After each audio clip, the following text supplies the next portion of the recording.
Nothing. No. Well. Oh, we are live. I'm a UVA guy, so this is Well, you're lucky to be playing Duke and not the University of Miami in the ACC. Oh, final. I Okay. agree. All I right. agree. If those of you that have tuned in without us doing an introduction, yes, we are talking. We are deep into the CFP ESPN Invitational rankings, but we are here live. Why do they hate our teams, Chuck? Yeah, they always hate our teams. Everybody hates our teams, right? And just like you guys watching now, you assume all press hates your people, your party, your this. Well, tonight we have another election result night. My partner's here, Chris Cillizza, Jeffrey Skelling from Decision Desk HQ. We are going to be powered by the vote count from Decision Desk HQ. Polls in Tennessee's 7th special congressional election.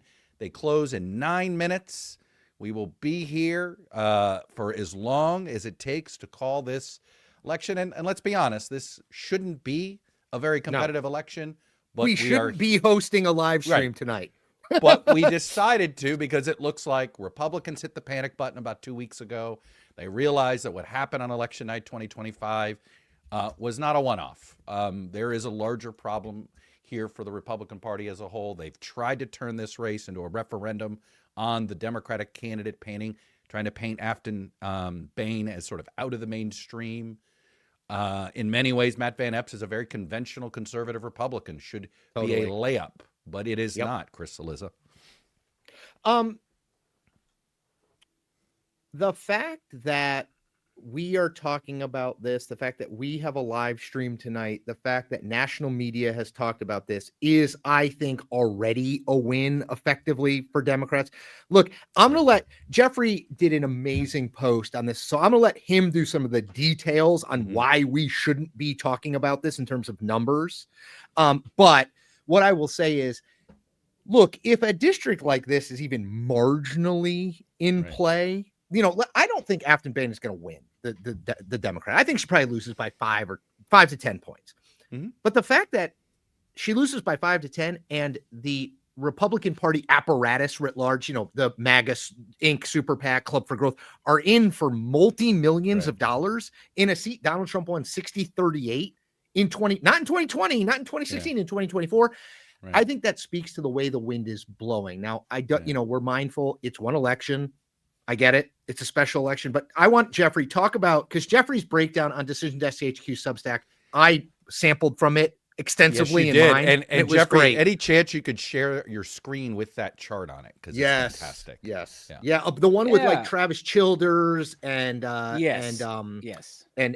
Lamb and stuff. That was great. Here. And by the way, while you're doing that, I got a great question here. Somebody just popped into the chat. If the first batch shows a massive lead, meaning early vote coming in, how should we be watching the vote come in, Jeffrey? Are we going to see the early vote first, then election day, and the usual pattern here that we see in other states? My understanding is that will be mostly the pattern. I can't guarantee that every single county will do it quite like that. But we know that about 84,000 votes were cast early or via absentee as of at least, I think, November 26th, which was when like the early voting period ended, was last week. And so that's a sizable amount. It's worth noting that every county in this district, at least 60% of its total vote in 2024 in the presidential election was cast early. So there's a decent chance that the 80,000, so that means a fair number of Republicans were voting early too, in person early, or via absentee.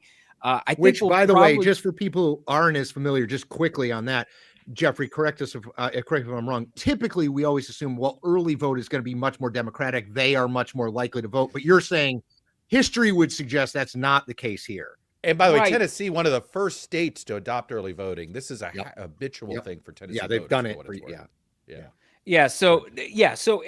We know that nationally, it was obviously very strong in 2020, but there's still in 2024 was a bit of a partisan split between how people preferred to vote. So Democrats and people who lean Democratic were more likely to vote by mail or in person early or early in some manner, while Republican voters were somewhat more likely to vote on election day. But the split was not as large as it was in 2020, and we saw Republicans make a big effort actually to push for people to to vote, get your vote in before Yep. election day.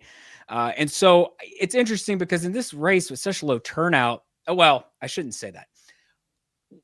A special election should have lower turnout. You know, it Right. seems No, like that in itself, a high turnout in a special election that would is be also significant. huge news. Yeah. Yes. It's interesting though, because Tennessee had really low turnout in the 2022 midterms, which is kind of our last relevant comparison point for turnout. You're never going to get presidential turnout in a special election. Wasn't that because the governor was running for re-election, if I'm not mistaken? And Bill, right? Bill Lee was And it winning. wasn't competitive at the top of the massive ticket. amount. Yeah. There wasn't a Senate race. Yeah. So Right. Yeah. Nothing this- to drive people. Yeah. Yeah. Or at the very least, there was nothing competitive on the ballot. And so that in turn led to a bunch of people not showing up. And so there were about 181,000 votes cast in the 7th District congressional race in 2022 in that midterm. And the estimates, our current expected vote from Decision Desk is around 150,000, which would be, not that far away, but still not more like the 200 you might expect in a more competitive environment, or even above 200,000 in a regular November election. Right. So I interrupted you asking about the difference in the early and the unvote. If you can share your screen with that little because I think people want to Oh, understand you want how to do the big early? do this one. I like do this one one. Okay. This is great about how big an upset it actually would be. Go ahead, Jeffrey. Here, This I is will fascinating zoom to in me. so people can see it more easily. Essentially, okay, look, this is a district that Donald Trump won by a little over 22 percentage points. He led in the national popular vote by about 1.5 points. So the district leaned about 21 points to the right of the country. So if you're thinking about the math in that way, it makes it a little easier to compare over time. In that sense, if Democrats were to actually pull the upset in this election, which again we've already maybe put it out there, is not a high chance of that, but it is in the realm of possibility, which is why we're even here right now. But if it were to flip, it would be basically the fourth biggest flip in the last 20 years by either party when you sort of look at district lean by the last presidential election, and it would be joining a very select group. Two high-profile Democratic flips people may remember from Trump's first term. Connor Lamb winning Pennsylvania's 18th congressional district, very much in the same boat. And then in 2008, a little farther back, Travis Childers won a red seat in Mississippi that was sort of the end of George W. Bush's presidency. And then there was a weird one in 2010 in Hawaii, which I remember that one. Charles Tiju. Yeah, but that was sort of an accident because it was a setup where every Yes. party could have multiple candidates. Like there wasn't a nomination process. And so Charles Tiju ended up winning with about 40% of the vote. The two top Democratic candidates finished second and third, but they had about 59%. So if there had been one major Democrat, he probably loses. But hey, they couldn't coordinate. So look, I could look at your list, and I'm always hesitant that you don't have enough instances to say there's a trend, but it is not lost on me that the Childers special in Mississippi sort of did sort of foreshadow what was going to be a huge sort of shift away from the GOP towards Democrats, really across the board, both in 06 and in 08. And then also the Connor Lamb special. Yes. But there's a big difference between Afton Bain and Connor Lamb, right? And she is a uniquely bad fit for this district. Not She's a good running fit as for this pretty much district. an out and out progressive, like there's no Right.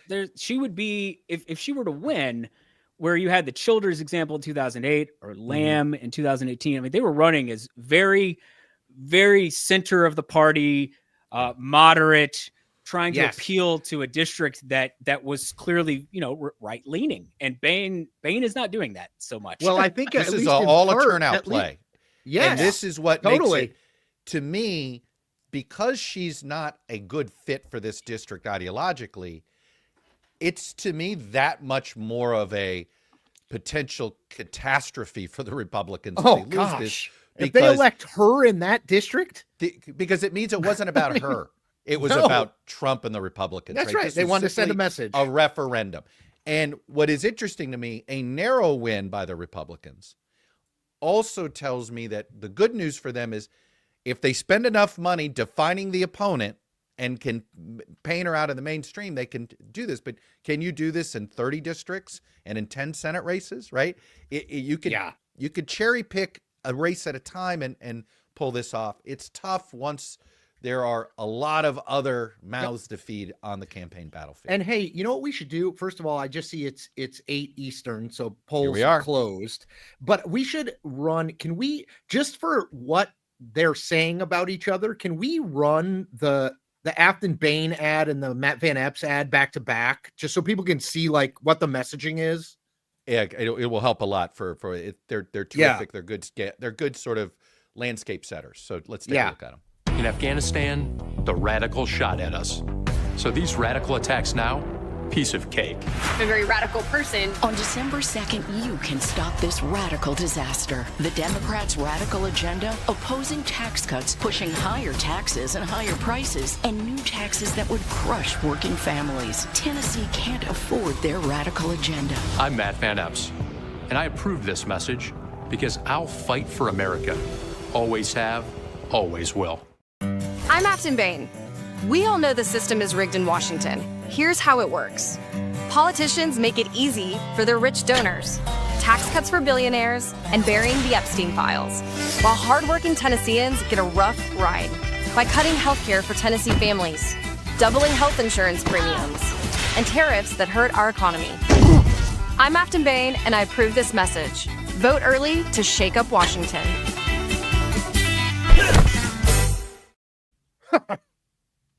Look, I think I don't like that Bain ad. No, I thought her ads. It's interesting how the two did their. One is sort of more about the Van Epps had very traditional ad in the Trump era, right? Point of Yeah, I'm a in some ways, patriot. The almost helicopter, because he was a helicopter borderline pilot. formulaic. Okay, Yeah. and I say that not disrespectfully. Formulaic ads work for a lot of people, so I'm not gonna.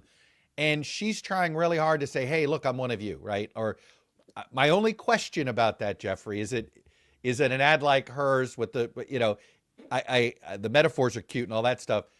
Will it come across as trying too hard?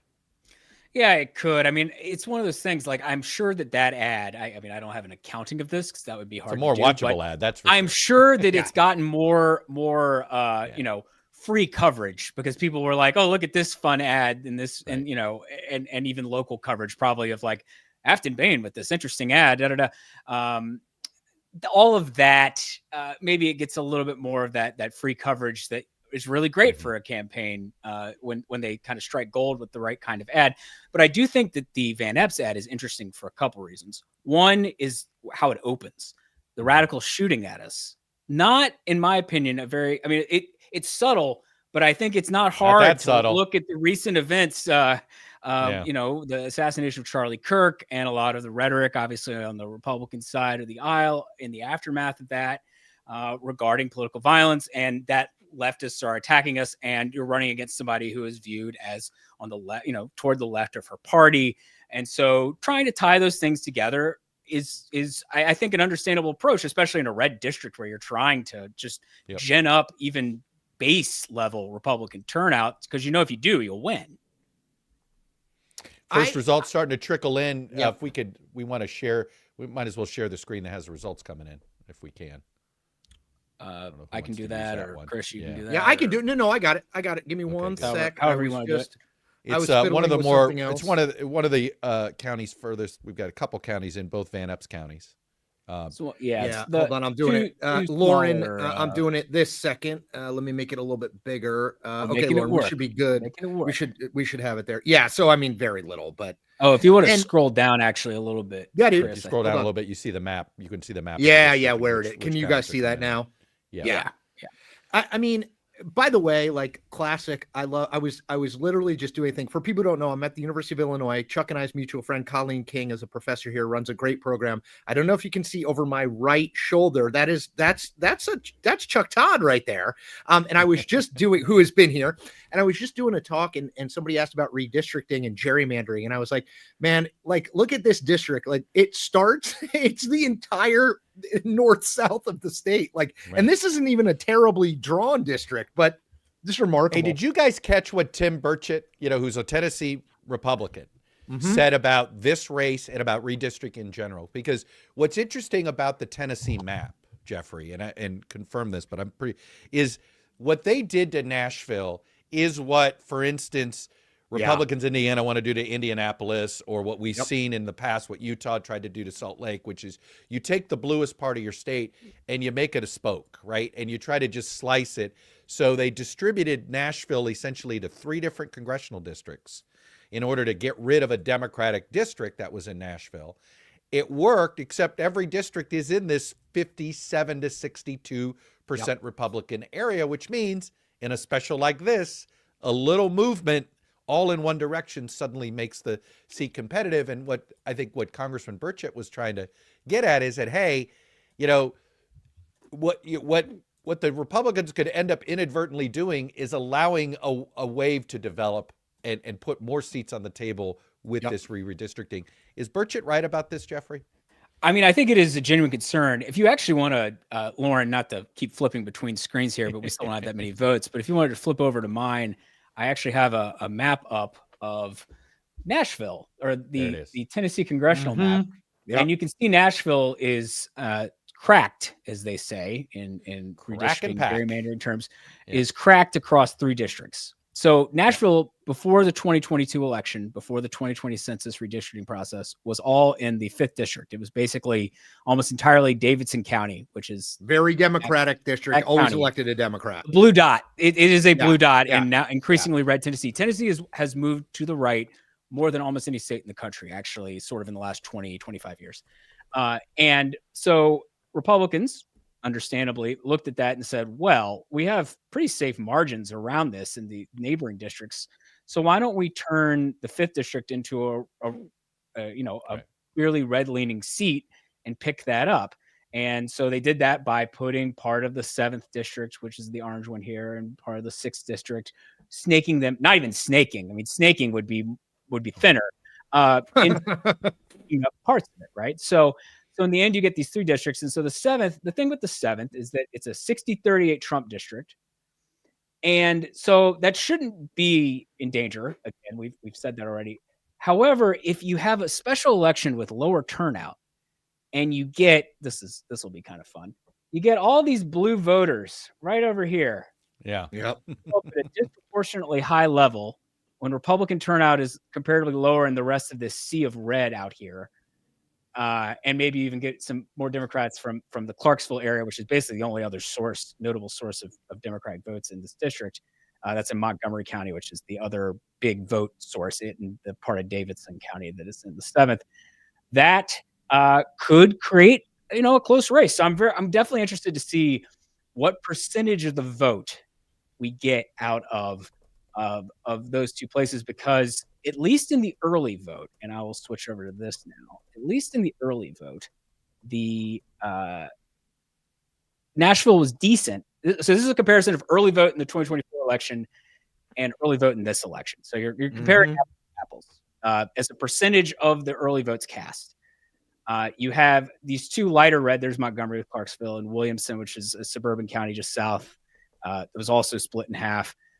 With Franklin is just the main city there. These are sort of the 3 largest vote sources. And these 2, plus this very red county, Cheatham, have had higher turnout, or at least as a percentage, again, 35 to 40% of the early vote in 2024. Higher as apples to apples, right? Yes, higher as a percentage of the 2024 early vote, which means, again, not a high turnout situation if you're getting 35 to 40% of the early vote. Yeah. And Davidson here, the Nashville portion, is on the higher side. And then you have a bunch of these smaller red, very dark red counties, some of those early ones we're seeing votes from, much lower. And I do think that is a concern for Republicans and could speak to how this could end up being close, because then they have to have more election day turnout to make up for this. Now, Republicans are more likely to show up on election day, but if you're talking about at least 60% of the vote in every one of the counties in this district was cast early, it's not clear to me that election day turnout will make up for that.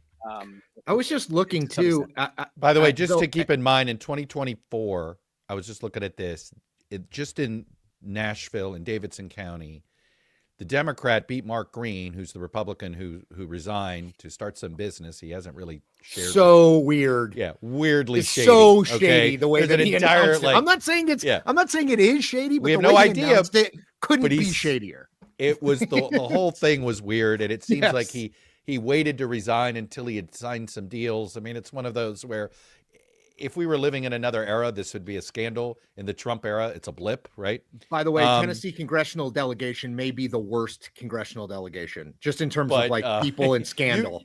You unrelated. did a whole ranking of that, didn't you? Yes. You I mean, it's really bad, but we don't have to go through it. Keep going. Yeah. But by more than 2-1 did the Democrat,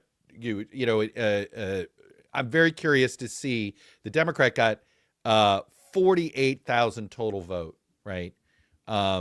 Just out of Nashville. Now, I don't think we're going to get that kind of presidential level turnout, where Mark Green only got 21,000. So, obviously that's more than a 2-1 victory there in that one.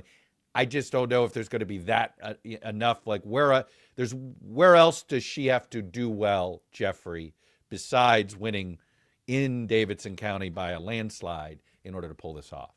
Right. So sort of looking back, we got a few more votes here. Van Epps is up 54-44, basically. This is early vote.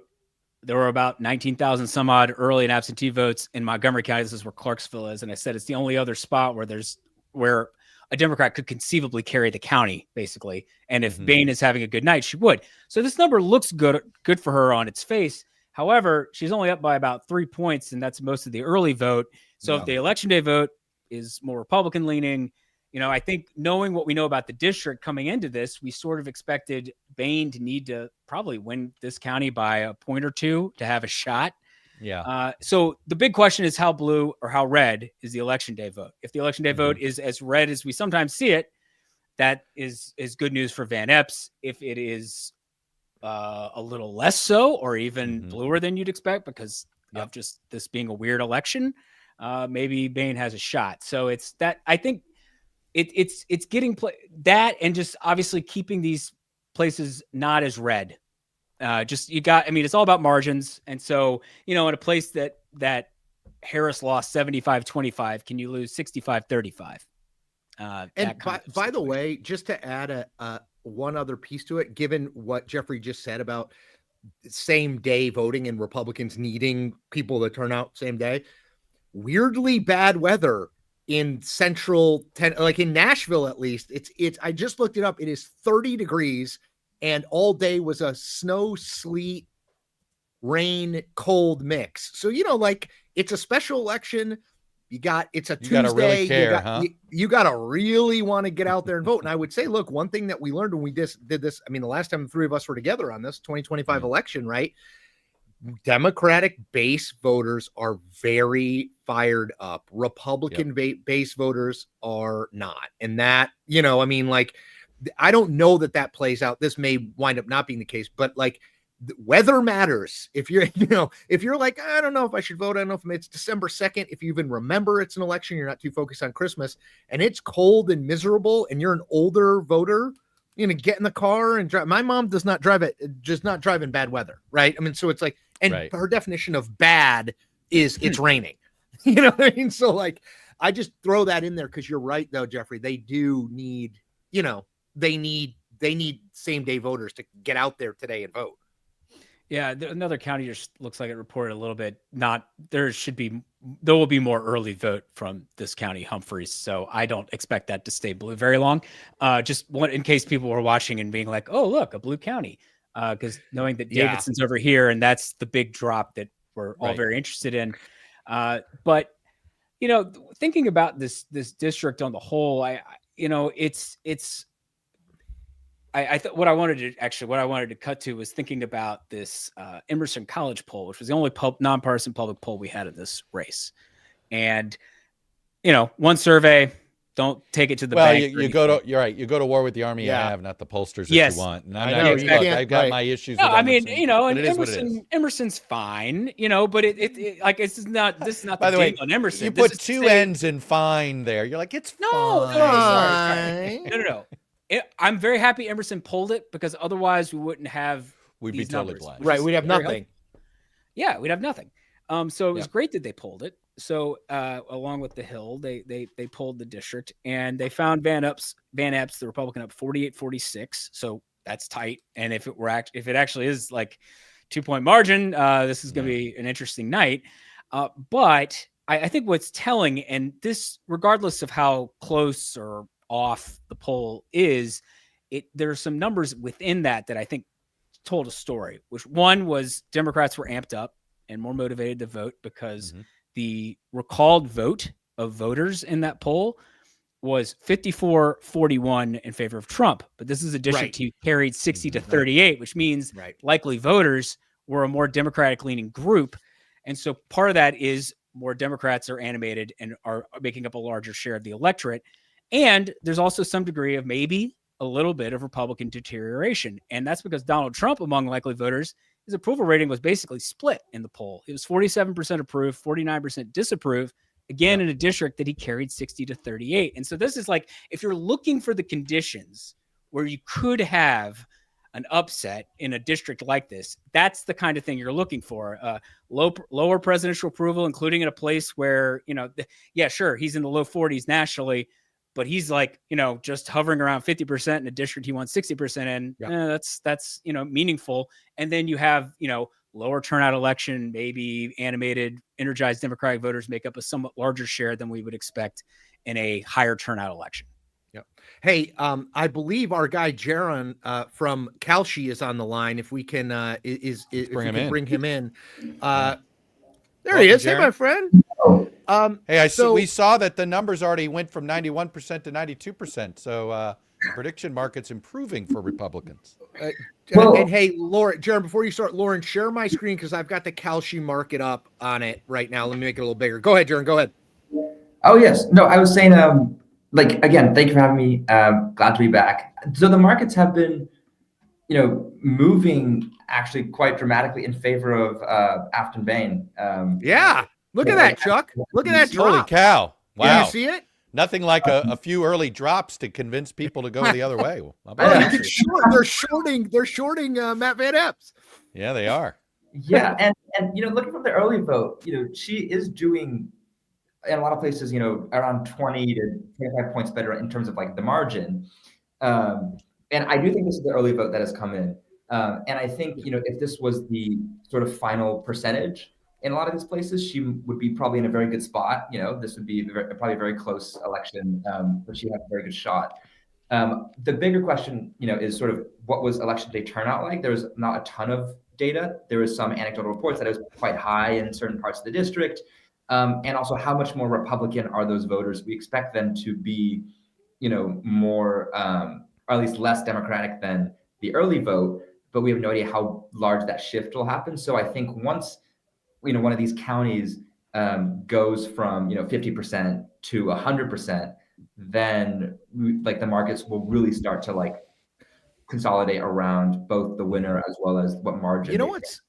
Just very quickly, what's fascinating to me, Jaron, is basically the market doesn't move at all. I did 1 week and 1 month. That's 1 week that you're looking at. Yeah. This is 1 month. It's basically, I think that's a function of the fact that people have no clue. They don't know what the hell is going. They're not dialed into it. Whereas right now you're seeing all this activity, but it basically stayed 90-10 for a month. And now there's some noise. Yes. And to be fair, it did briefly go to 80, 317 or something like that. When that Emerson poll came out. But I think there's just been not a lot of public information that's come out about this race. I think towards the end, people are it got more nationalized. They see the spending numbers and they would assume, she really has to outrun the Democratic average over performance. And they're not sure that can happen in a high turnout sort of special election. Jaron, are you getting, what's the trading volume? What's the market? Yeah, well, you can see the volume. It's currently at 1.3 million in terms of which party will win.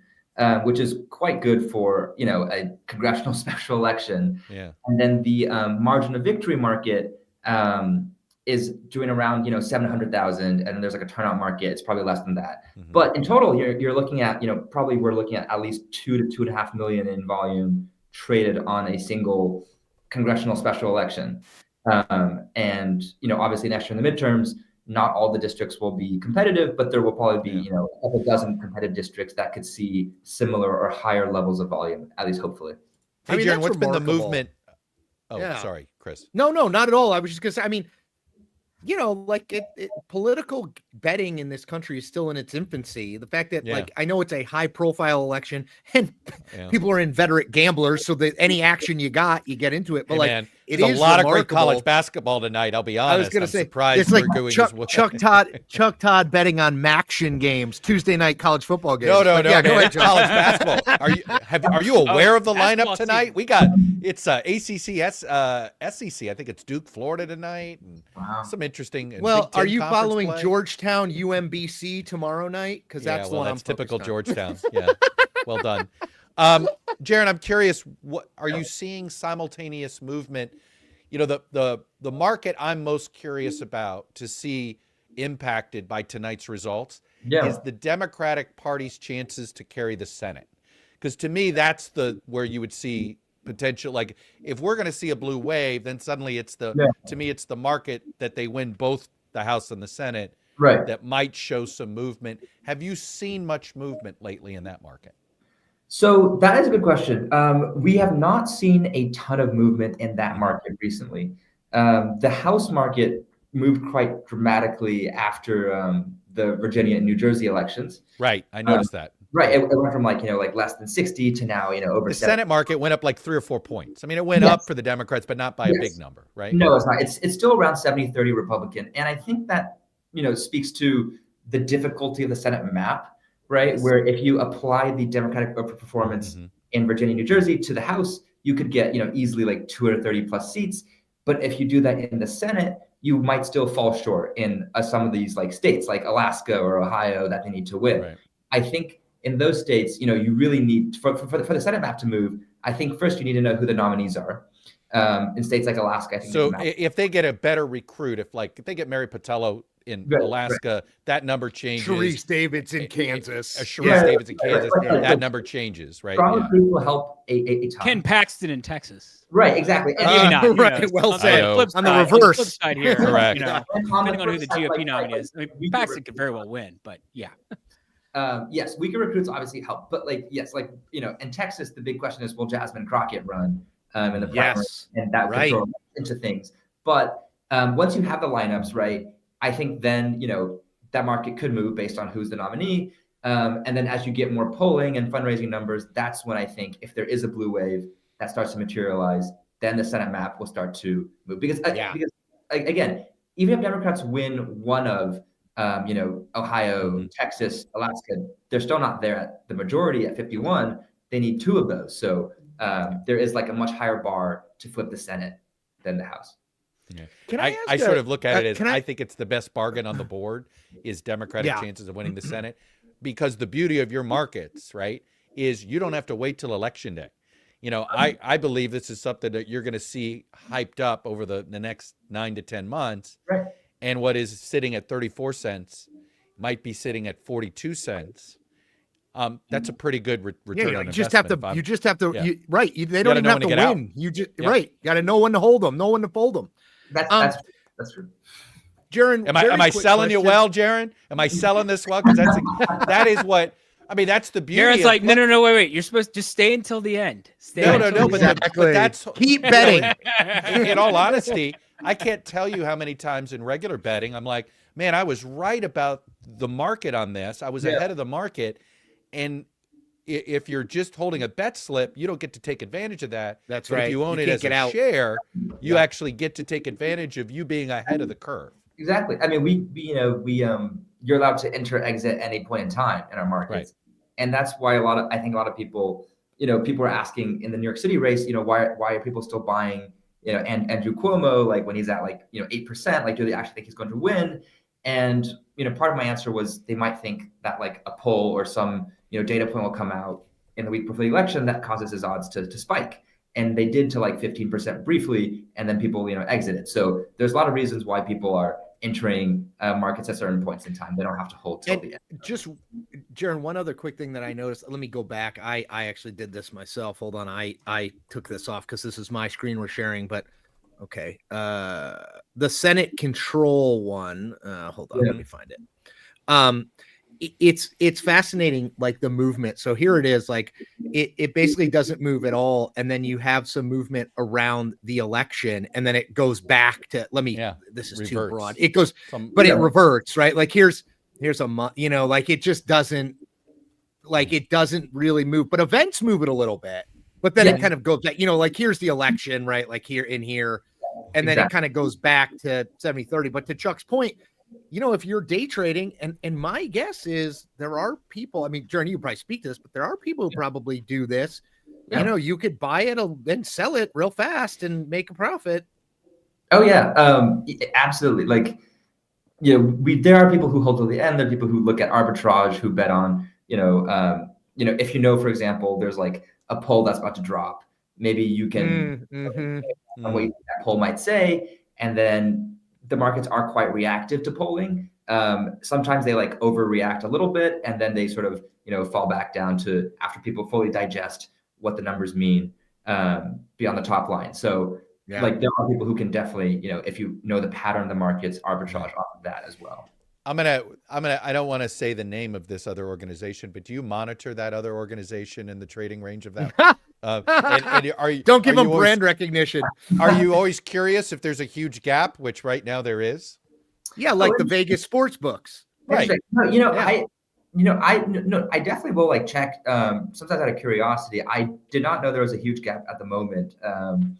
But like we obviously want to make sure we have like, all the markets plus more. And so sometimes there is like, are there interesting questions that we don't have? But at this point, I think we, have actually, like 50% or like almost double the number of markets in the politics and election space. I think we have a lot of interesting markets that are coming up for the midterms as well. And sort of, we have a lot more certification now to combine markets and elections or compare them in very like interesting and engaging ways, even for seats that are not competitive. So there would be a lot to come. And you also said you have a margin market on this race, right? Yes, we do. Let me see if I can find that. I was the margin that's market. let me see if I can. I was just trying to find it. Is it within range? Is it ranges? Oh, here it is. I found it. Yes. I was looking at this earlier, and it looked like the 5 to 10, if I'm not mistaken, was it 0 to 5? Really? 0 to 5 is now 0 to 5 is now 68%. By far the most. Yes, people now think that even if Van Epps wins, it'll still be a narrower victory than what they were looking at hours ago. And I will say one sort of like, I guess trick that I don't know if you guys are aware of. Have you guys clicked on the live tab? This is to find like elections associated with a certain event. If you click on the live at the very top, it's right next to I see it. I see it. I got you. All right. Yeah. This in real time. You haven't even paid for this sponsorship here. Oh, no. Sorry. No. Well, actually, like go back to the homepage. Sorry, real quick. Okay. Yeah. Totally. Hold on. Okay. And then next to. I see. Is that in the over on the right side of the screen? Yes. This one right there. Yes. That takes you to our calendar. And then if you go down on the left-hand side, there's like an election sort of option. I don't know. Hold on. Scroll down. Here it is. There it is. Yep. And that will take you to all the markets we have on a specific election or event. And so that's cool. Yeah. So you can see the winner market, and then you go down, you'll see the margin of victory as well as the turnout. Oh, look at the voter turnout market. If you're a real degen, that's what you voted. That's what you get into. Hey, we gotta run. This is like betting on interceptions. This is like betting on interceptions. So true. Their player props. All right, Jaron, I love Kalshi. I'm all over it, man. I look at it more times than I'd like to admit a day. I'm happy to hear that, and we have some, interesting things we look at next year. All right, dude. Thanks. Awesome. Hey, I'm gonna pull up the map here on mine. Excellent. You guys, I think we have Kirk waiting, but go ahead and bring him in. Let me just let's go ahead. Kirk Beto, Hotline Editor in Chief. Kirk, good to see you. We got you in here. Hello. Hey everybody, how you doing? Hey Kirk. What's up, guys? So, in some ways, do you already have the story? Right when you're thinking about the lead tomorrow, we know this is going to. We can already see this is going to be in the 4 to 7 point range at best for the Republicans, and could be even closer than that. It certainly looks that that's what we're seeing. But and I don't want to get ahead of ourselves here, but that's already the story, is it not? Right. I think the folks at the NRCC and the DCCC have had their press releases prepped for this race for weeks now. Yeah. The NRCC is going to say special elections are special. This is a totally thing that's separate and apart from what you can expect next November. While the Democrats are going to say that, look, this is continuing the momentum that we've had in every special election so far this year and the off-year elections last month. But I kind of set the line for this at about 7.5 or so, because right at 7.5, we're all such gamblers now, right? Like I know, do this, and God, it's just infiltrated the culture. That I do too. Not Jeffrey. Jeffrey is I've been better doing it than forever. us, I think. Oh no! My number was 5. Sorry, No, but just 5. The fact that we all talk over unders. Or actually, okay, yes. full transparency. I'm talking over unders just because I'm a big fan of the Bill Simmons podcast, and I like it when yes. Cousin Sal Nothing and wrong Bill with that. play the We are too. over-unders. We are too. Yeah, I think great. Gambling, especially on politics right now, is what Warren Buffett said. A tax on ignorance here. But for here, I'm setting it at 7.5 because on average in these special congressional elections so far this year, Democrats have outperformed the top of the ticket at about 15 or so percentage points. This is a district that Trump carried by 22 points. So anything closer than 7 means that this was an overperformance than what we've been seeing so far already on special elections. And it looks like right now that under is going to hit. And Kirk, did I read right? I didn't know this, it's my own ignorance, but that your first gig in journalism was for the Tennessean? Yes, sir. I covered the Nashville mayor's race in 2015 when I was Who still was in it? college. Belmont University. It was Megan Barry's race. There. Okay, And got it. Who, by the way, Connection lost in this district in 2024. Exactly. Yes. Jeffrey's the man. I mean, that tells you that this isn't a race that the Democrats, district Democrats, have totally ignored before. I mean, right, the fact Kirk? that Megan Barry ran and Democrats were like, well, maybe she can overperform, but I mean, she lost by 21. By the way, why didn't she? What if she were the nominee? It would not be this close here. Megan Barry had to resign in disgrace because of a scandal. Now. That's the, right. That's right. There was a bizarre family. I forgot this. Yeah, that's right. Yeah. Yes. That got weird. Never mind. Yeah, so I was scratching my head a all lot that. when she was running against Mark Green in the first place because I covered that campaign. We wrote about her scandal and everything. It was not great. She was supposed to eventually inherit that seat from Jim Cooper whenever he was supposed to retire. when it was a consolidated, very Democratic the old district fifth before the they old exactly. Right. Exactly. It was just Davidson County, basically. Yep. Yeah, it was all Davidson County was one thing in here, and now Davidson And it County was getting divided bluer into and bluer. 3 And districts. people thought Cooper was too moderate because the district had moved Totally. so I far remember that. to the left on him after being, more competitive over the years. Speaking of Davidson County, we have nothing out of there. That's yeah, I know. classic Well, that's Davidson to County. Kirk's point, though. I mean, it's plus 16, but nothing in Davidson. Like here, by the way, here, just so people know, these grayed out areas, these are counties in the district that just have not reported. And this is going to be overwhelmingly Democratic. The question is how overwhelming. And the Democratic nominee in 24 got 67% out of Davidson. Yeah. And for Okay, that's Nashville for people who don't, that's yes. So for people who don't but know. That's that's the number. I mean, and if you tell me that given the enthusiasm on the Democratic side, I'm going to guess that that she gets that she ends up with 70. Yeah, well, the thing is to win, if you actually if you scroll down, Chris. Yeah, totally. I could.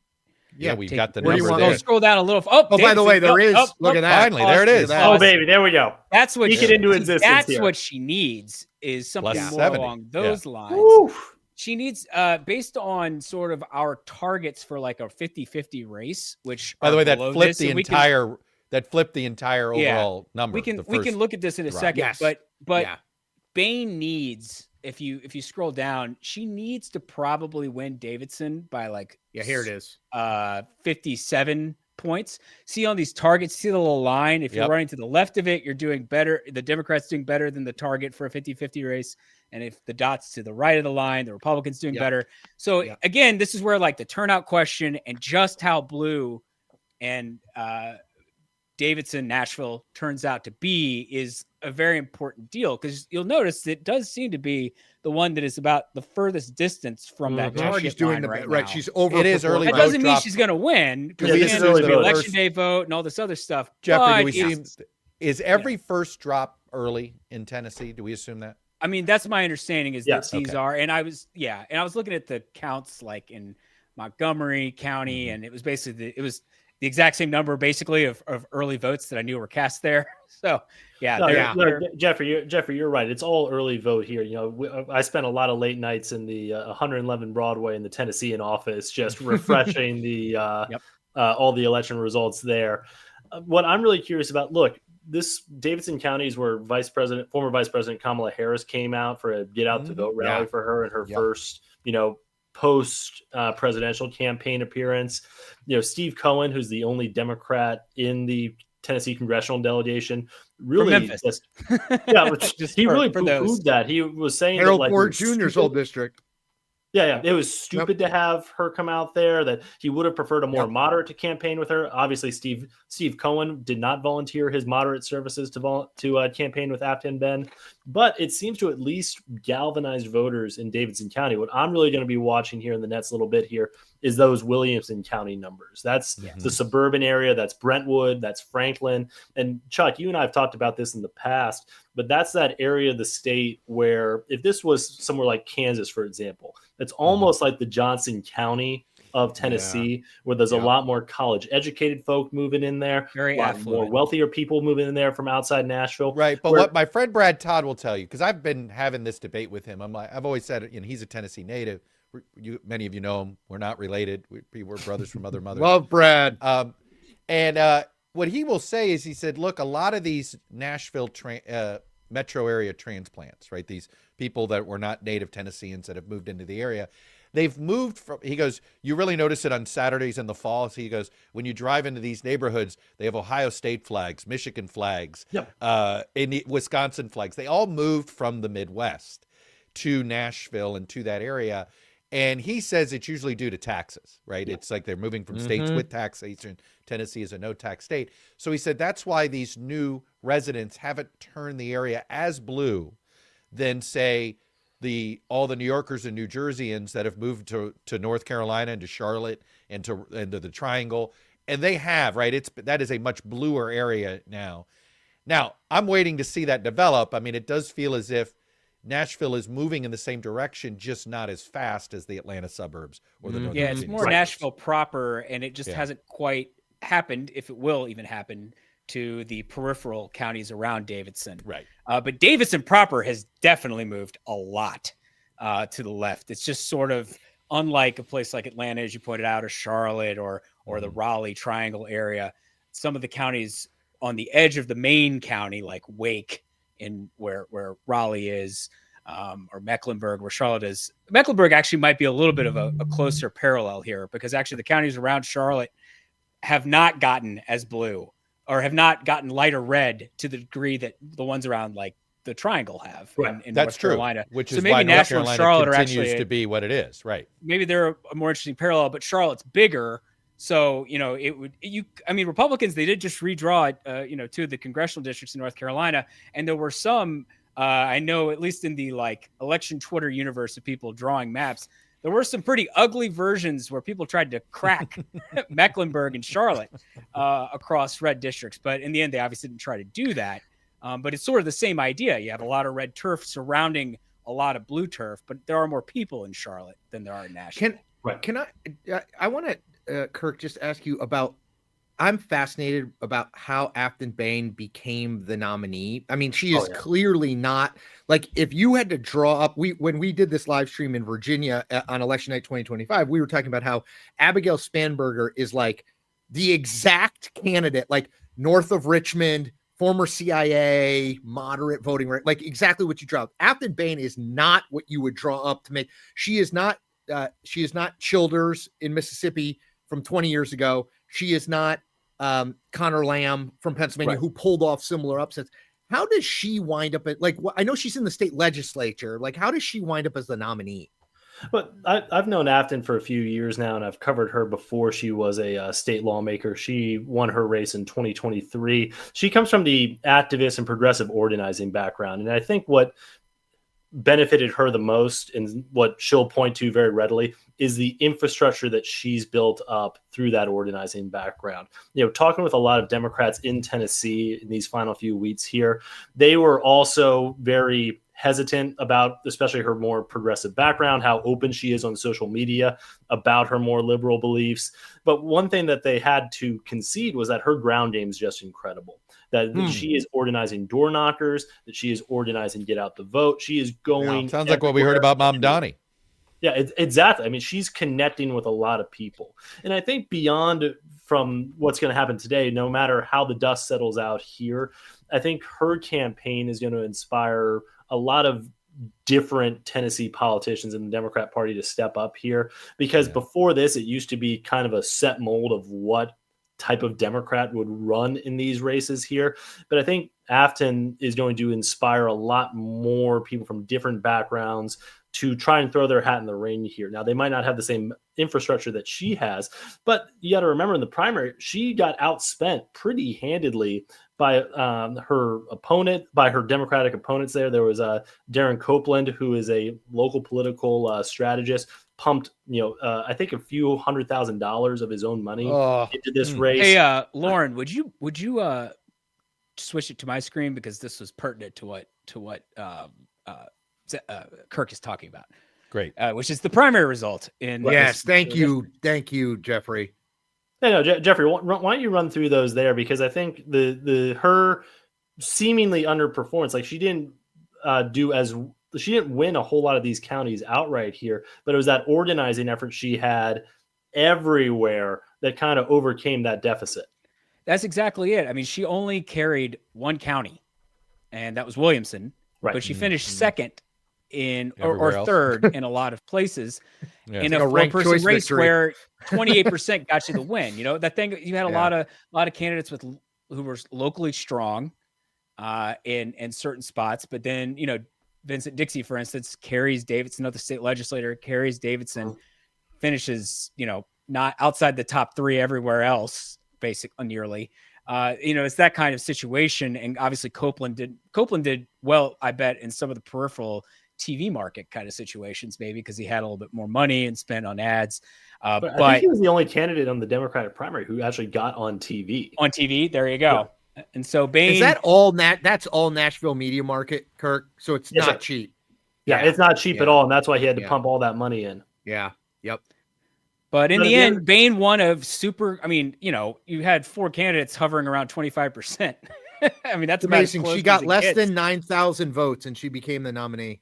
I mean, it just shows you in these like small turnout races, like the difference between first and fourth is 1,700 votes. Like, isn't that nuts? Isn't that nuts? But again, I think it just goes to the organizing effort that she put behind here. She's one of those candidates who really inspires the base of the Democratic Party. And what we've seen again and again throughout all these special elections this cycle is that turning out the base is what matters the most. And her progressive bona fides, the work she's done in the legislature already to kind of combat the tax on groceries, which, she came in with a more progressive organizing background, but it really attacked that affordability issue before it became the issue du jour for Democrats. That's really helped her. And again, it's the organization here because of that activist background. We keep talking about her. I mean, I guess Van Epps knew that, and I look at him and I feel like, he's done everything he was supposed to do inside the party, right? He has served in the state, and he's sort of veteran. Like, right. He paid his dues. He's checked every correct box, but it wasn't a campaign that stood out. No. Afton's been the main character of this race since the primary. If you look at any of the ads on the Republican side, they've all been about her. It's been very few mentions about Matt Van Epps himself or even President Trump. It's all been about Afton here. And even his bio ads have been very much playing up it's almost like he took a page from Mikey Sherrill's book where he plays up his service as a military helicopter pilot who's been in combat missions. It's like that playbook again, without mentioning Trump, but attacking Afton. She's been the main character. that to me was the most striking thing about the ads that I'd looked at, the ones we played earlier, is this is the first time we've seen candidates like, you know, in a House race with this, that run this far, you know, it's a big crack in the coalition that you have somebody running in this red of a district not saying Trump's name. Exactly. That's been the most striking thing to me. Absolutely. Yeah, I want to make Very sure we big. pointed that out, that there's the Republican ads have not really mentioned Trump, whether it's the candidate or the outside groups. That they focus on Bain. She's given them some material. Which, if to you work go with, back, they- if you you go know, back a year, every candidate Yeah. running was like, and I'm a Donald Trump Republican. Like that was how you Yeah. won, you know, like that. I mean, it was a formula. By the way, I just got a text from our friend Ben Jacobs, who has worked in a million different places, great journalist. He is at the Afton Bain campaign, like party or event. So I just asked him to send us like, what's the mood like? I'll keep you updated. But thank you for watching, Ben. No, it's at Marathon Music Works too, right? I used to go to concerts and church there when I was in school. nice. Nothing like the South, concerts and church. That's how we should do it. In New you would England, be there we didn't have Saturday any night for concerts and a church. yeah, you'd be there for Saturday night for Alabama Shakes, and then you'd be there, you know, less than 12 hours later for church. It was great. See, So Kurt Kirk- Beto has good taste in music too. I know from my own experience at the hotline that you've probably already either assigned the task of putting together this sort of a retirement watch list, right? We have your out of the house list, but the ones that you've already been kind of keeping an eye on, and how much bigger does that list get? And does it get much bigger if she actually wins tonight? Yeah, I want to give a shout out to James Downs, our House reporter, who's given the thankless task of maintaining that list. So that's growing all the time. And if she wins tonight, or even if it's within that 5-point margin that Jeffrey's talking about, I imagine that list is going to grow a lot more before the end of the year. Now, November typically is the month that has the highest number of announced. November, the off year, has the highest amount of announced retirements over the last 10 years or so. But if this result is as close as December it is 2nd, if it's as close as could be we're on December. track to be, we expect a lot more right now. Yeah. All right, dude, you're the man. I didn't know the Tennessee connection, but I'm thrilled. Thank you for the updated where Afton Bain's You know, party Chris, is. That the is fact really that useful you don't information. realize the kind of operation we run here. You know, I know. It's a what do you high-end expect? operation. It is. We don't That's just put right. anybody on air. No, right. it's the vetting process and everything. Yes. This is great. Kirk no had to idea fill out a what Kirk had to go 75-page through. Google Doc That's to get right. on The here. candidate answer form is incredible. Unbelievable. Quite the background We've coached check. them not to do it. Kirk Beto, good to see you. I See you want to guys. just Kirk, while we're bringing in Aaron from Cook Political Report, I just wanted to. Ben Jacobs texted me, said, Democrats haven't had much to celebrate in Tennessee, so people are jubilant. They're cheering on Bain's lead while this giant beer hall is getting pretty packed. People are lining up at the bars here and blaring Stevie Wonder. So, I mean, how bad could it be? It's a Tuesday night in Nashville. Well, first of all, it's Nashville. There's going to be live I music know. somewhere. So Every night's why a are we Friday listening night in to Nashville, Why is too. it Stevie Wonder? Go have some live music, guys. Come on. Seriously. All right, let's bring in Aaron Covey from the Cook Political Report. Hello, Aaron. Nice to see you. Hey guys, good to see y'all. So let's start where I just ended with Kirk Beto, because I know you do this too. How big is your retirement watch list at this point, right? People that haven't said anything, but you've been wondering, boy, how much stomach do they have for this? Do they really want to be in the minority if that's where this is headed? And how much impact on that list does tonight have? Yeah, it's a good question. I think so. We're at about 23 House Republicans, I think, by my last count, who have announced that they're not running again. Which is office or something, or right? or running for another office. A lot of them are not. Most of them are running for governor, it appears. But in terms of quote unquote retirements, that's where we're at, which is kind of similar to what we saw at this point in 17. But I do think there are probably, I can think of at least like a half dozen folks who are rumored to be considering retiring on the Republican side. The folks who are in competitive districts who are the most important to watch would be people like Bill Huizenga in Michigan, has not said whether or not he's running for re-election, and he is Not thrilled about a number of developments that have happened for him personally over the past several months in terms of getting the gavel on his committee and being forced out of the Senate race there essentially by Trump. And then you have Darrell Issa, who, I guess may just run for Congress in Texas, which is ridiculous. That's unbelievable. Here we are. I mean, that's unbelievable. It's kind of the Crockett district, or not really. They cracked and packed Dallas, and it all depends. I mean, it's not the first time we've seen people try to do this, and it's amazing how many candidates from other states try to pop into both Texas and Florida and think, hey, why not? Everybody else lives here. Why can't I? So a sitting member, what was the last time that happened? A sitting member? I don't know. Sitting member moving. I actually was looking for this, and I was too. Because we've got the Byron Donalds open slot in Florida has former members. Mike Collins, Chris Collins. Collins, Madison Cawthorn. We got 2X, and then Catalina some other. Lau. Yeah, there's another embarrassing Catalina Lau call and on Jim them, too. Oberweis, two Illinois transplants. That's right, Oberweis. There. Yes. Yeah. Two failed congressional candidates. You've also got Oberweis Nadler's district in New York 12, which I think is the good Democratic the George Conway seat. Yeah, George Conway. Although I think he actually lived there for a while. Apparently, he did at least live there. Apparently. Okay, I mean, if you've worked in New York or DC, you've probably accidentally spent the night in that district somewhere. But sorry. I once overnighted in this district. Vote for me. I've changed planes in Dallas. I'm Darrell Issa. I approve this message. DFW, yes. Looks like Williamson. Wait, what was it? Wait, quickly. What was it that Darrell Issa and his brother, they were like, it's the car alarm. thieves, and they invented the car alarm. They were like the most amazing story. That's why he's on rich. The steering wheel, right? Oh yes. Yeah. Well, what was it called? Well, they basically. I mean, if you remember the old woo woo woo those car alarms, you can thank Darrell Issa for those car alarms. It's totally fascinating. And he's the wealthiest member of Congress, right? Yes. No, I thought McCall was. Be up there. Yeah, I think McCall is because McCall is married into that gigantic radio fortune. So he's like second or third. Yeah, he's doing fine. But the fascinating thing is Issa and his brother, like the reason that they invented the stealing the car thing is because I believe one of them at least was a car thief. A car? Yeah. Anyway, an actual thief. Sorry, nature called. I just wanted to pop back in with my random Darrell Issa fact. Hi, Aaron, again.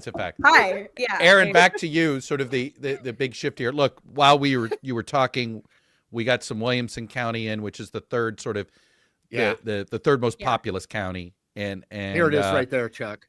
To me, an early vote drop that slightly favors Van Epps. I would assume, Jeffrey, you're a little disappointed if you're Bain. You hoped to win the early vote here, didn't you? I mean, I think for Bain, you would want to be a little farther ahead in a place like Montgomery, the light blue on that, and closer to 50-50 in Williamson, because the election day vote is going to probably be more right-leaning. And the fact that, Van Epps is up by 10, 11 points in Williamson off the bat is probably bodes well for him. And so even if Bain can hold up her margins in Davidson, if she led by 70 in Davidson once we got election day vote, that would be very notable. But that would be a shock. I mean, that would be a shock. That would be a shock. Look at this now. You look at this now, and it's like, it certainly looks like if you're holding a ticket that has Van Epps winning somewhere between 1 and 4 points, you're feeling pretty good right now. I think that's probably right. Mm-hmm. Yeah, I think we're looking at probably a single-digit victory. Maybe but a low single digit, which is what I mean. That's an earthquake of say 6.5 Richter scale. It's not in the 7s, but that's a pretty big deal. No, Aaron? It is a big deal. It's about in line with what we have seen from the other specials on the House, on the congressional side so far this cycle. Those Florida races, obviously the Democrats lost them by double digits, but they did overperform Harris by over 20 points in both cases. And so, it wouldn't be, I don't think, totally outside the realm of possibility. And I guess going into this, I think my assumption was that Van Epps probably won by mid to high single digits. But yeah, I mean, it's definitely not good for Republicans. And as you know, the narrative is a big part of why we saw so much Republicans spitting at the last minute. You know, of course, there's like a chance that there could be an upset here, but it's also just that they don't want to have an embarrassing result. Yeah. Look, I mean, I'm not going to speak for the decision desk guys, and Jeffrey, you know how they operate better than I do. This is obviously I'm newer in this partnership. But I'm guessing they're waiting for Election Day vote out of Davidson, and then they'll call this. No, that's exactly it. The big question is just what did turnout look like in Davidson, right, in terms of Election Day compared to other spots in the district, and just how does it compare to the early vote? Is it notably more Republican? Yeah. Is it similar? I think if we get a drop from Davidson, and it's sort of what we're expecting, which is it'll move Bain's lead down to 60 or something. There's probably a decent shot that we'll view it as a Van Epps projection. Are there moral victories in politics? I go back and forth on this all the time. Like, let's assume, and again, Chuck and I are the guys who do the random speculation. Jeffrey does the actual math. But let's assume that Van Epps wins Aaron by 4. Okay. What does that mean? Like, as you are then looking at the map and trying to be, ahead of the curve of like, I always wonder about that, because it's like I for so many years Democrats were very focused on winning moral victories and Republicans won actual victories. Like, is close matter or not? Like, do we remember this in 6 months? Like, oh, remember she almost came close to winning? Like, what do you make of that as you try to look into the future? I mean, I do think for the narrative, yes, it matters, because a lot of people more broadly they're not looking at the comparison to the actual baseline of these districts. They're looking at how close it was. So I do think, in terms of like the media narrative, I think, Bain coming 4 points away will get a lot more attention than the results. And again, like the Florida specials at the beginning of the year, even if we're looking at overperformance, they were roughly the same. And of course, I think the closer we get to the midterms, the more these specials matter, because the more accurate of a pulse we can take on the national environment. But, it is, ultimately one data point. So yeah, I'm generally, I would say, more conservative about reading into these cases. Tell me your, I used to have this debate with Charlie, back in the day, because, sort of likely lean toss up. Do you put a margin of expectation in your head when you decide something's a toss up? Is something a toss up if it's 0 to 5? It's lean if it's 5 to 10. It's likely if it's 10 to 15, and it's solid after that. Am I putting too much math behind that, or how would you describe it to our lay people? There's not lay people watching. These are junkies who love this stuff. I was gonna say, if you're watching this, you're into politics. Yeah, I think they'd love to know when they see, hey, this goes from likely to lean. What does that mean numerically to you? What numerical message are you trying to send? It's a good question. I think there's always a tension with this job between the margin and like the probability itself, right? Mm-hmm. And so like we have this rated as likely Republican because I think Van Epps likely wins this race, and that is true regardless of whether he wins by 10 points or 4 points.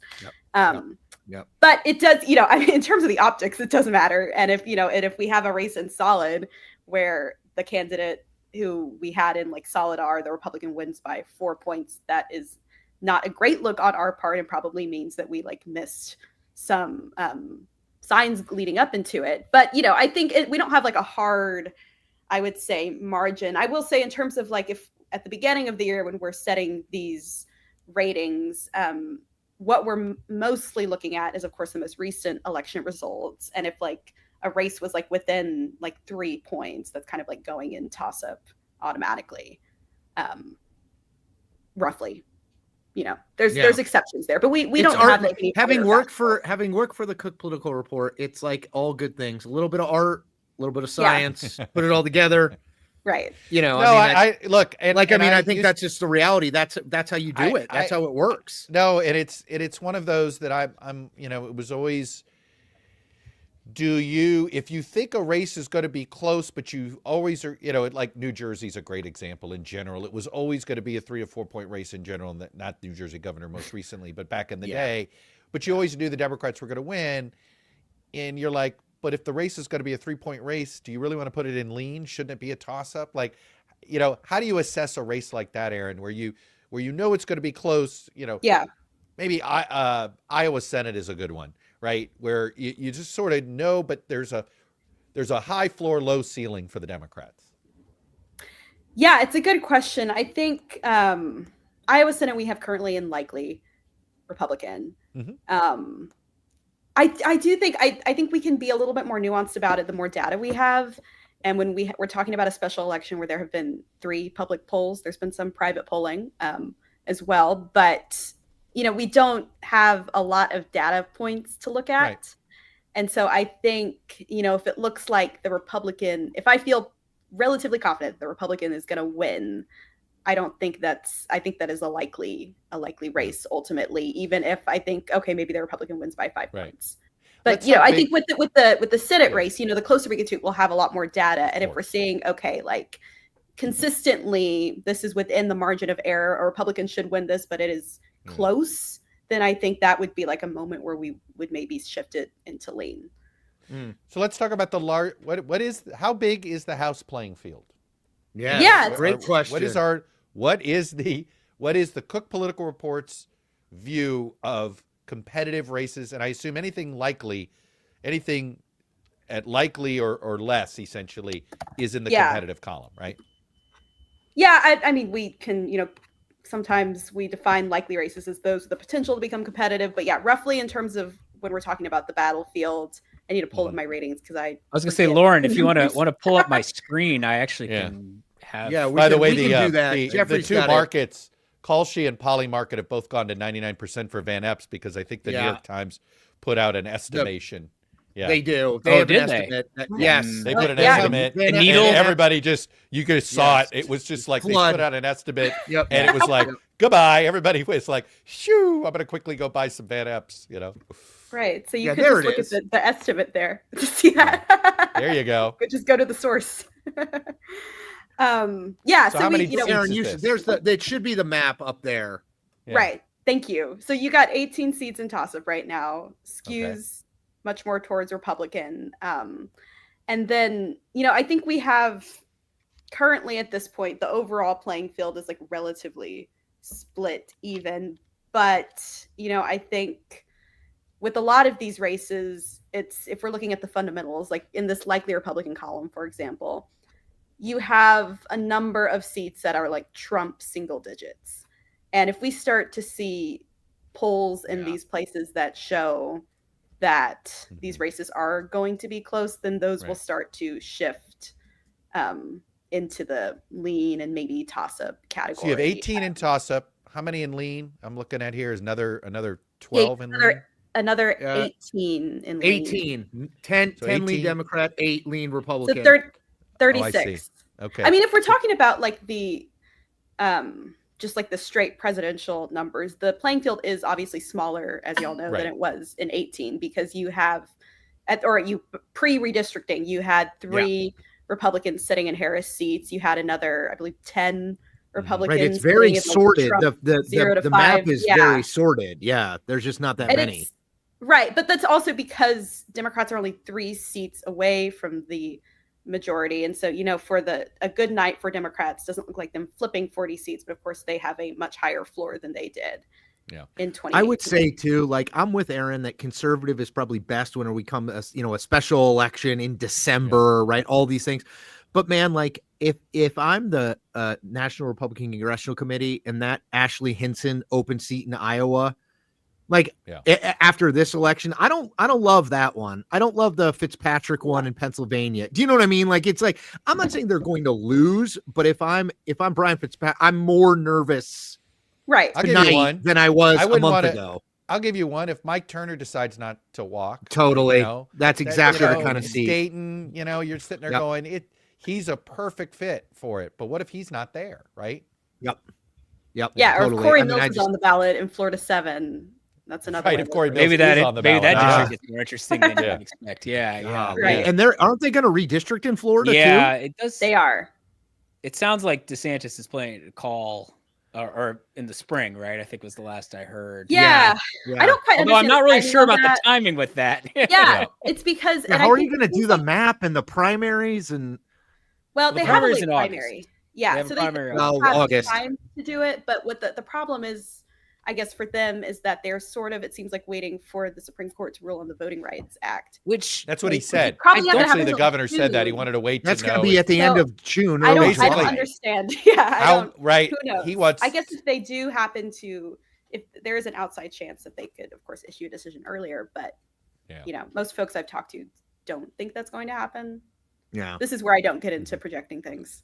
When it comes to Yeah. court Yeah, decisions. that's a whole. yeah, well, yeah. Yeah.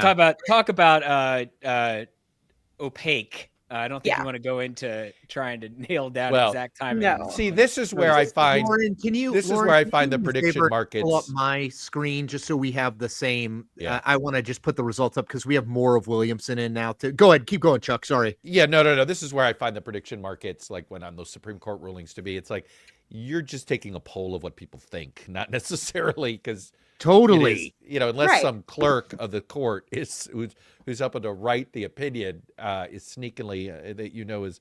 I mean, and I guess that's going to be the hell. I mean, if sports gamblers pay college kids to tell them who I showed up mean, to practice in pads We're today, not far from it. I don't think. yeah, I was Chuck. just going to say you're going to have people trying to find clerks on LinkedIn to see if they can get secret information. And just on for these people who are prediction looking, look, Van Epps is, I know a lot of people It are is. freaking I'm out sur- about Afton I mean, Bain, but now There's Van only Epps one is- reason not to call this yet, and I understand Yeah. why it hasn't. It's Davidson, It's that right? we Yeah. don't have any election day out of date. Right here.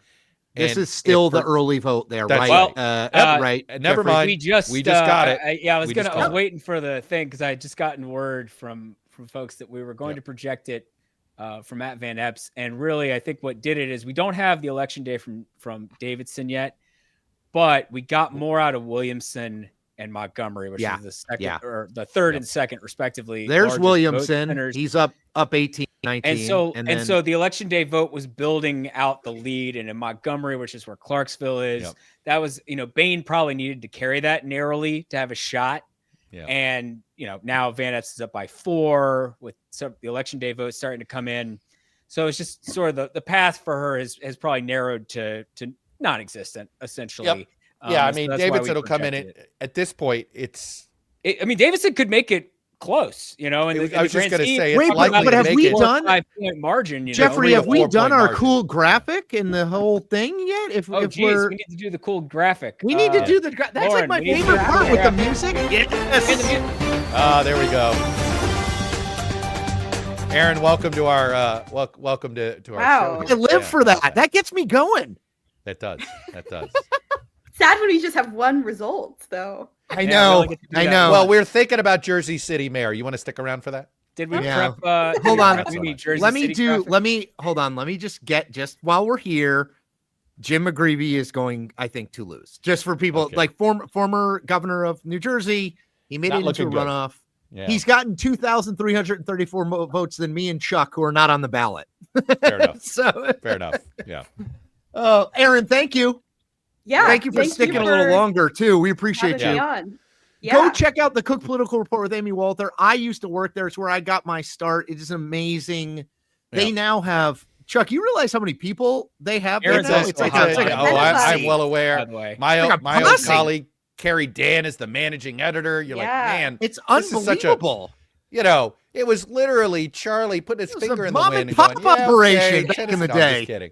Hiring like idiots off the street named Chris Cillizza to help They'd out, hire you know? anyone at that place Yeah. back in the day. I mean, me, Amy Walter. All right. Thanks, Aaron. What was he thinking? Thank Great you. to see you, Aaron. All Thank right. you. So, what do we, all right. So, just for people getting caught up, Decision Desk has called Tennessee 7 for for Matt Van Epps. What do we make? Like, give us your numbers based breakdown here, Jeffrey. And I know all the votes not in. It's 71%. I think if Lauren is still sharing my Right, screen, but the biggest What is chunk your- of vote we're waiting for is Davidson. So national. we would Yeah. assume it's going to get a little bit closer than it's like 8 now. does this surprise you? Is this in keeping kind of with what you thought? And then Chuck, same question to you probably, but let's let Jeffrey go first. Yeah, I mean, look, to some extent, it depends on to all transparency. Michael Pruser of Decision Desk, our head of data science, he was like, he likes to get everybody's number before the night. I don't always share it because I don't want to be like terribly wrong. Exactly. I did say Van Epps by 4. Was my feeling that still looks feel pretty good about that. Which, well, we'll see. Yeah. I think it could be close. Depends on Davidson. Yeah, it depends on how much. Somewhere around 5 on one side or the other, and I think it gets down to let's say it's 5 points. Like I don't know, it'd be 5, 6. Who knows exactly what it's going to be? But around that area, in a district that Trump carried by 22 percentage points, that would be a 16, 17. If it's 4 points, 18 point swing. And that would be very much in keeping with the swing that we've seen in other districts, in some of the other special elections in this cycle. The Florida 6th was a 16 point swing to the left. Virginia's 11th in September was a 16 point swing to the left. Arizona 7th in September was a 17 point swing to the left. Now, there were a couple that had larger swings. The Florida 1st, Matt Gaetz's old district, also way back in April. Like a 30, right? It was something. Well, 23 in just margin. 23, and the Republicans still won. Just in case you were wondering how Republican that district is. Florida Panhandle District, it's Trump had carried it by 37, so 23 wasn't going to cut it. And the Texas had a special election in the 18th Congressional District, really just the first round of it in November. So if you throw that in, it swung 28 points to the left, but it's a little like you're just looking for sample size if you include it. But overall, if you include all 5 of those, you're talking about an average of a 20 point swing to the left. If you don't include the Texas case, it's a little lower than that. And this would be in keeping, so I think it's sort of like, okay, well, we turned over another tarot card or something. We turned over another tea leaf, and it sort of said some of the same things that we've been seeing. And so it's like, well, if you're, looking ahead to 2026 and thinking about what we just saw in November, this is a result that is in keeping with a Democratic leaning political environment. Is it one that is like the, end is nigh for the GOP kind of one? Maybe not, but it is still obviously concerning for them. No, but I think, look, I think tonight, I think that when you look at the panic level that got hit sort of about a week ago among Republicans on this, I think there was a real fear that the bottom was going to fall out, right? You had this sort of, right, you had a series of really bad headlines. You had this sort of the fracture. First, it was Epstein fracture, Marjorie Taylor Greene fracture. You're like going, hey, is this Trump coalition about to collapse, right? And you've had a really grumpy House Republican conference because they were all held away from the shutdown. They didn't like that, right? So you were just wondering, oh my God, if they lose here, this whole thing could. And what I think. Oh, it would be a total panic. Correct. I mean, it would have been a total, whether it should be or not, it would have been a total panic within the Republican Party. This is one of those things where when you look at it, if you weren't paying attention at all, you're going, oh, wow, here we go. Democrats really. But in some ways, you got to give the Republicans and you got to give the Republican campaign arms some credit for saving this, because the cost of losing this, whatever margin it is at this point, the cost of losing would have been way bigger. So enormous. They definitely had to throw money in here, and there's definitely stuff they're going to learn, but they're not going to have a Democratic nominee. This is what the Democrats are likely to start whispering to reporters tomorrow morning. Hey, look at how well the Democrat did despite not fitting the district, right? That's going to be that's spin. My spin. That's my takeaway is, and you're never going to know, but if they knew that the race was going to be as close as it wound up being, I assume that they didn't focus a lot on it because they were like R plus 22, and they were like, oh, well, whoever wins and it'll be fine. But she is uniquely not. She just needs, like, it's the Williamson thing, right? It's like, it's exactly what Jeffrey was saying. It's not, I mean, David said yes, but it's the winning the pinkish, non-hardcore rural MAGA counties that hurt her. And the I'm very radical, which was played in every ad, and her going out trying to like get on, like, we're gonna get these ICE people, like all that stuff. I think it people are like, she's not like us. But this is the first time they had to run a campaign essentially running away from Trump a little bit. Yep. That's frankly, that might be the most notable thing about this. Yep. Chuck, I think so. Yep. And learning how to do it, learning that they're not, I think Van Epps was a perfect bio for them to, for a Republican campaign. Vanilla Republican, right. And Afton Bade was the perfect opponent. It's what every Republican incumbent will dream of, right? They want somebody that they can paint as, not, from outside the mainstream of their district. Yeah.